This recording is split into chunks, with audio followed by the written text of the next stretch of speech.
Past நம்ம லைஃப்ல அடுத்த ஸ்டெப் எடுத்து வைக்கிறதுக்கு தடையா இருக்க ஒரு விஷயம். நீங்க, நான், நம்ம எல்லாரும் பாஸ்ட்ல பெரிய பெரிய தப்பு பண்ணிருக்கலாம். அதை நினைச்சு இப்போ ரிக்ரெட்டும் பண்ணிட்டு இருக்கலாம். நான்லாம் என்னோட பாஸ்ட்ல ரொம்ப சீப்பான பர்சனாலா இருந்திருக்கேன். அதை நினைச்சு என்ன நானே எவ்வளவு கேவலமானவன்டா நீன்னு சொல்லி என் கேரக்டரை நானே வெறுத்துட்டு இருந்தேன். இந்த கான்டென்ட்டை நான் எழுதுறதுக்கு முன்னாடி வரைக்கும். அப்புறம் தான் எனக்கு ஒரு விஷயம் புரிய வந்துச்சு.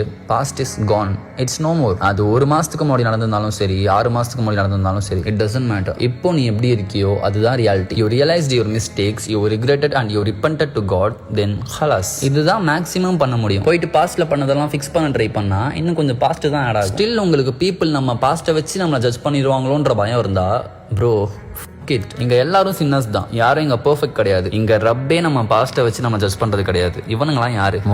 உனக்காக வாழு, உன் பர்பஸ்க்காக வாழு. இவன் என்ன நினைப்பான், அவன் என்ன பேசுவான்றதுக்காக, அவனை சாட்டிஸ்ஃபை பண்றதுக்காக வாழாத. அவன் ஆகவும் மாட்டான். கடைசியா ரொம்ப முக்கியமான விஷயம், பாஸ்ட்ல ஒரு தப்பு பண்ணிட்டா அதை பிரசன்ட் லைஃப்க்கு கொண்டு வந்து பீப்புள் கிட்ட எக்ஸ்போஸ் பண்ணிட்டு இருக்காதீங்க. நான் ஒருத்தனை கட்டிக்க போறேன், அவனுக்கு நான் லாயலா இருக்கணும்ன்றதுக்காக உங்க பாஸ்ட்டை பூரா உட்காந்து சொல்லிட்டு இருந்தீங்க அப்படின்னா உங்க லைஃப் தான் நாசமா போகும். லாயல்ட்டியை நீங்க பாஸ்ட்டை சொல்லி தான் காட்டணும்னு இல்லை, அதுக்கப்புறம் ஒழுக்கமா வாழ்ந்து கூட லாயல்ட்டியை காட்டணும். அண்ட் கடைசியா ஒன்னே மட்டும் மண்டையில நல்லா ஏத்திக்கோங்க, இது உங்களுக்கு அவசியம் தேவைப்படும். If life gives you another opportunity, don't make the same mistake again.